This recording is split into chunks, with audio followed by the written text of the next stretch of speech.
नमस्कार, future express में आप सभी का स्वागत है। मैं हूं सुमित और भारतीय बाजार में लोअर लेवल से कुछ खरीदारी जरूर देखने को मिली है। निफ्टी करीब 15,836 के स्तरों पर कामकाज कर रहा है। 17-18 अंक ऊपर निफ्टी फिलहाल ट्रेड करते हुए और बैंक निफ्टी भी करीब 96 अंक ऊपर है। 35,675 का लेवल यहां पर भी देखने को मिला और मिड कैप इंडेक्स 27,200 के ऊपर फिलहाल कामकाज कर रहा है। 54 अंकों की बढ़त यहां पर भी देखने को मिल रही है। हम बातचीत करेंगे आज एक्सिस सिक्योरिटीज के राजेश पालविया के साथ और उनसे जानेंगे कि ऑप्शंस को लेकर किस तरह से मार्केट्स को वो रीड कर रहे हैं, कहां पर फ्यूचर्स में वो खरीदारी की राय दे रहे हैं और बाजार को लेकर उनकी रणनीति क्या है। लेकिन सबसे पहले एक बार आंकड़ों के ऊपर नजर डाल लेते हैं, क्योंकि ऑप्शंस के जो आंकड़े हैं वो ये इंडिकेट कर रहे हैं कि मार्केट में मेजरली जो अभी कामकाज हो रहा है उसमें एक हेवी पुट राइटिंग होते हुए दिखाई पड़ रही है। 15,800 की रेंज में 15,700, 15,750 और 15,800 तीनों में ही अच्छी खासी पुट राइटिंग है, लेकिन मेजरली 15,800 के ऊपर ज्यादा कामकाज होता हुआ दिखाई पड़ रहा है। 15,800 की कॉल में भी करीब 32,000 के आसपास का हुआ चेंज होता हुआ दिखाई पड़ रहा है। तो ये साफ दिख रहा है कि 15,800 जो है एक मजबूत बेस के तौर पर नियर टर्म में एटलीस्ट कामकाज करता हुआ दिखाई पड़ेगा और अगर अपॉर्चुनिटी है भी तो 15,750, 15,800 के आसपास ही खरीदारी कुछ अपॉर्चुनिटी बनती दिखाई पड़ेगी निफ्टी के अंदर। बैंक निफ्टी के लिए भी करीब 35,500, 35,600 की रेंज में अच्छी खासी पुट राइटिंग हुई है और 35,600 की कॉल में भी कुछ हद तक नए फ्रेश बाइंग भी होते हुए दिखाई पड़ रहे हैं। लेकिन अगर सपोर्ट के तौर पे देखा जाए तो 35,500, 35,600 के आसपास एक सपोर्ट बैंक निफ्टी में भी देखने को मिल सकता है। राजेश जी नमस्कार, स्वागत है कार्यक्रम में। सबसे पहले तो बाजार एक दायरे में ही कामकाज कर रहा है, लेकिन निफ्टी 15,800, 15,750 के आसपास होल्ड कर रहा है और बैंक निफ्टी भी 35,500, 35,600 के आसपास होल्ड कर रहा है। आपकी राय क्या होगी, कहां पे टारगेट्स आप देख रहे हैं, क्या स्टॉप लॉस रखे हैं? जी नमस्ते सुमित जी। देखिए मार्केट में अगर हम देखें तो पिछले 2-3 वीकली सीरीज से देखें तो मार्केट का जो एक पिवट पॉइंट था वो करीब 15,700 के आसपास था। लेकिन अगर हम देखें तो लास्ट 2 वीक में जो चेंज हुआ है, लास्ट वीक में स्पेशली जो चेंज हुआ है, अब मार्केट 15,700 के ऊपर मूव करके 15,800 के आसपास अब ट्रेड कर रहा है। तो जिस तरीके से डेटा चेंज हो रहे हैं, अब यहाँ से 15,700, 15,800 पे put writers weekly as well as monthly contract में एग्रेसिव है, तो कहीं ना कहीं मार्केट 15,800 का बेस, यहाँ से बेस को हायर साइड पे शिफ्ट करते हुए दिख रहा है। हमें लगता है कि 15,800 के ऊपर आज की भी अगर क्लोजिंग होती है और हम ये एक्सपेक्ट कर रहे हैं कि सेकंड हाफ में एक अच्छा मूव यहाँ से बनते हुए दिखना चाहिए और जो एक टारगेट जो मोस्ट अवेटेड है 16,000 का, वो हम एक्सपेक्ट कर रहे हैं कि बहुत जल्द देखने को मिलेगा, क्योंकि जिस तरीके से डेटा शिफ्ट हो रहे हैं अब ये दिखाता है कि यहाँ से अब 15,700 के स्टॉप लॉस से निफ्टी फ्यूचर, निफ्टी स्पॉट के अगर लेवल की बात करें तो 15,700 का स्टॉप लॉस रख के लॉन्ग साइड का ही ट्रेड करना चाहिए और हमें लगता है कि यहाँ से 16,000 से 16,050 तक के टारगेट निफ्टी में आते हुए दिख सकते हैं। जिस तरीके से आज के डेटा बने हैं, पुट राइटर्स ने 15,700, 15,800 पे जिस तरीके से एग्रेसिव बैट ली है आज, तो हमें लगता है कि अब यहाँ से 16,000, 16,050 के टारगेट आते हुए दिखेंगे। तो 1 से 2 दिन का समय दें तो ये टारगेट हमें लगता है निफ्टी स्पॉट पे आते हुए दिखना चाहिए।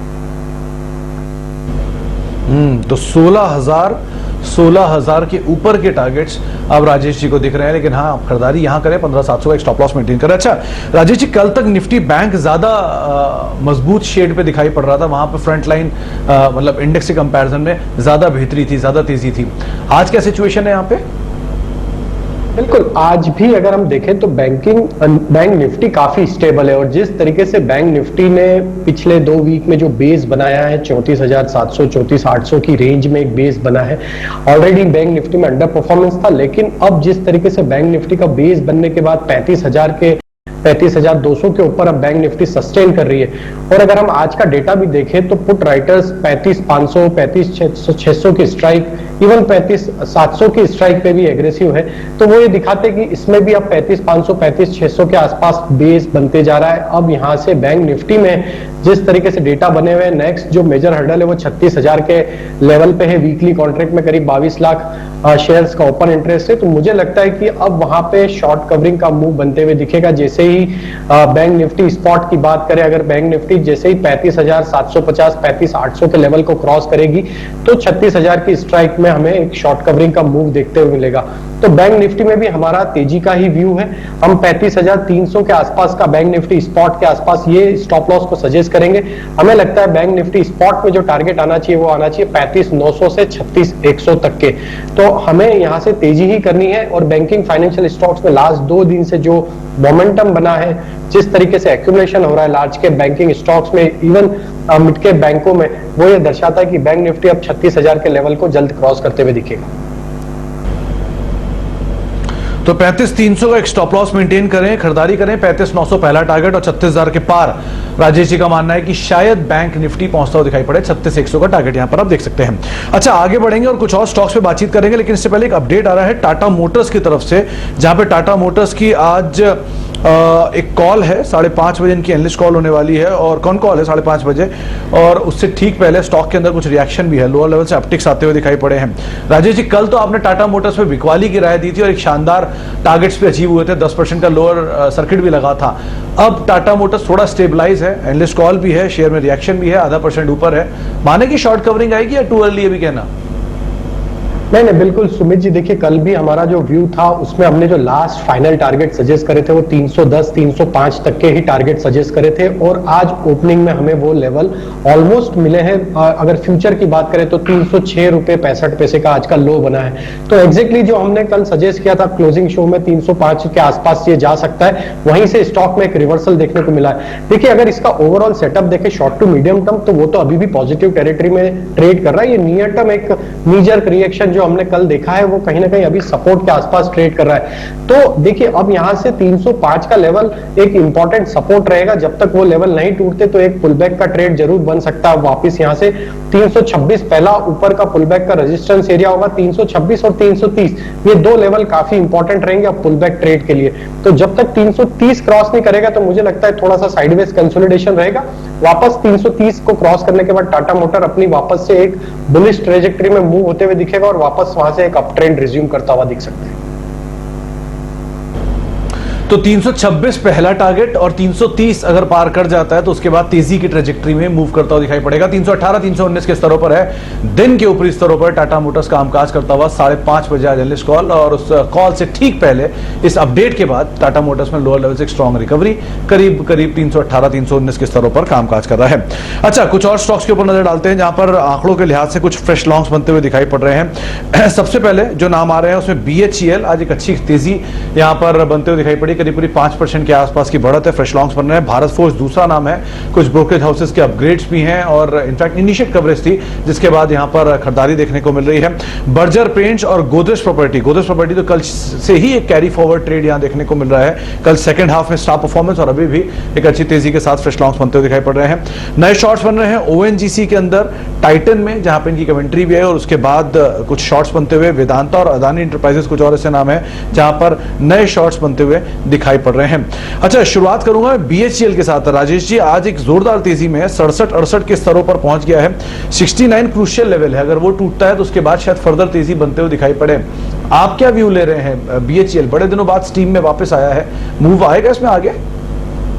जी बिल्कुल वीरेंद्र जी, सुमित जी, बिल्कुल इसमें बुलिश व्यू ही है BHEL में। जिस तरीके से आज ये स्टॉक में बाउंस आया है, 63-64 काफी इंपॉर्टेंट लेवल थे और वही लेवल से स्टॉक ने एक सपोर्ट लेके बाउंस दिया है। तो हमें लगता है बिल्कुल आज 69 का लेवल क्रॉस होगा क्लोजिंग बेसिस पे, तो यहाँ से तेजी का मूव एक्सटेंड होते हुए दिखना चाहिए स्टॉक में। हालांकि अगर हम पिछले 4-5 महीने का मूव देखें तो काफी अच्छा मूव देखने को मिला था, हायर साइड से प्रॉफिट बुकिंग भी देखने को मिली, लेकिन अब यहाँ से जिस तरीके से बाउंस बना है 63-64 के सपोर्ट के आसपास से, तो हमें लगता है 72 से 75 तक की तेजी यहाँ पे एक्सटेंड होते हुए दिख सकती है।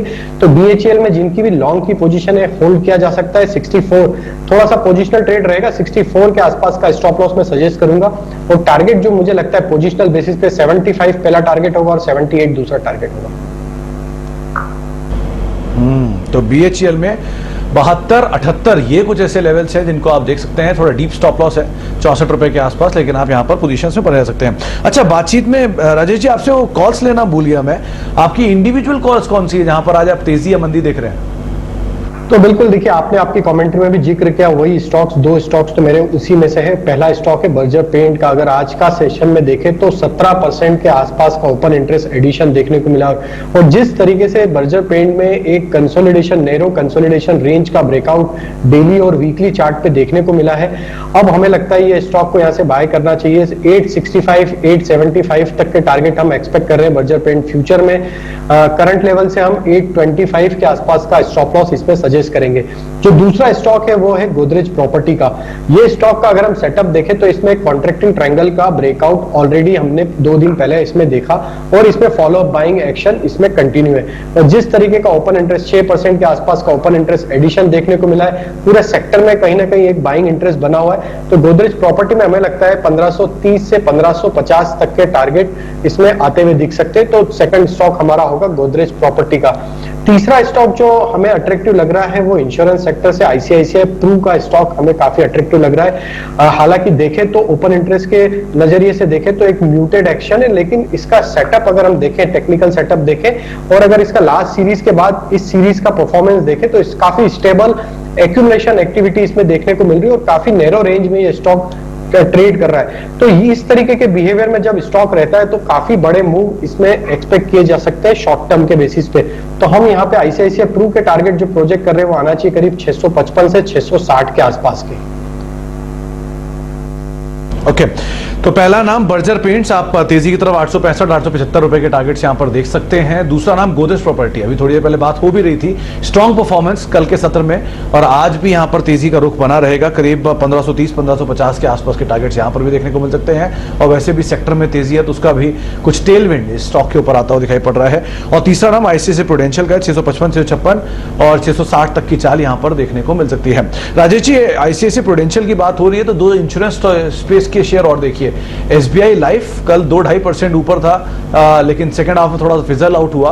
और एचडीएफसी लाइफ ये भी वो ब्लॉक के बाद थोड़ा एक सीमित दायरे के अंदर ही कामकाज कर रहा है। दोनों में क्या करना चाहिए, एसबीआई लाइफ में और एचडीएफसी लाइफ में? तो देखिए सुमित जी, अगर इसका सेटअप देखें तो एसबीआई लाइफ तो बुलिश टेरिटरी में ट्रेड कर रहा है, लेकिन एचडीएफसी लाइफ को कंपेयर करें तो अभी इसमें एक कंसोलिडेशन, वो ब्लॉक के बाद से इसमें एक कंसोलिडेशन होते हुए दिख रहा है। जिस तरीके का एचडीएफसी लाइफ का सेटअप है, हमें लगता है 670 के आसपास का इसका एक सपोर्ट है, वो स्टॉप लॉस से ये स्टॉक को बाय किया जा सकता है। Overall sector long term setup के हिसाब से पूरा सेक्टर ही पॉजिटिव है।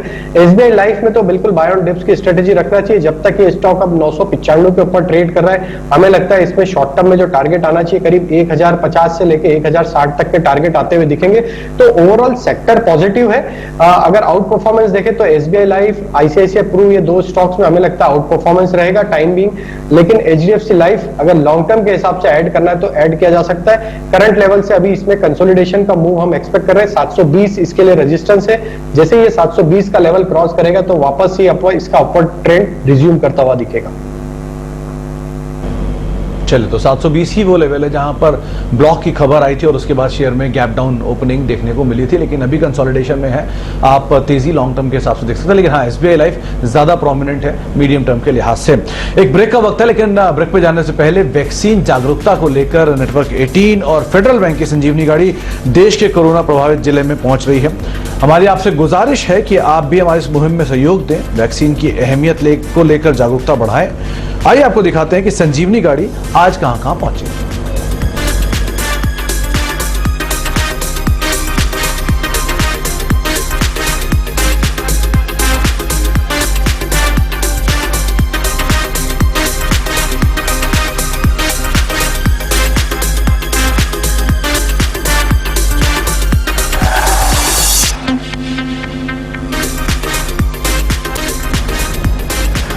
आप देख रहे हैं फ्यूचर एक्सप्रेस। निफ्टी फिलहाल एक रेंज में ही है, 15,830 के लेवल पर 12 अंकों की महज बढ़त है। निफ्टी बैंक में करीब 110 अंकों का उछाल और मिड कैप इंडेक्स भी 60-62 अंक ऊपर कामकाज कर रहा है। तो एक रेंज के अंदर ही निफ्टी अभी भी ट्रेड करता हुआ दिखाई पड़ रहा है।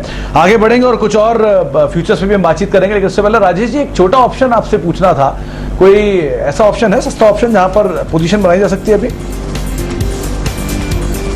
जी, तो सुमित जी देखें तो आज पूरा बैंकिंग फाइनेंशियल सेक्टर लाइमलाइट में है और उसमें हमें जो स्टॉक अट्रैक्टिव लग रहा है ऑप्शन में ट्रेड करने के लिए वो है आरबीएल बैंक का। अगर ये स्टॉक का सेटअप देखूं मैं तो टेक्निकली अगर बात करूं तो इसमें एक कॉन्ट्रैक्टिंग ट्रायंगल का ब्रेकआउट आज के सेशन में देखने को मिला। ओपन इंटरेस्ट अगर हम देखें तो करीब 8% के आसपास के ओपन इंटरेस्ट ऐड होते हुए दिखे। 200, 210, इवन 220 की स्ट्राइक में भी कॉल राइटर्स अपनी पोजीशन अनवाइंड करते हुए दिख रहे हैं। तो यहाँ पे हम 225 की स्ट्राइक का कॉल ऑप्शन बाय करने की सलाह देंगे, जो कि करीब ट्रेड कर रहा है अभी 8 रुपए के आसपास।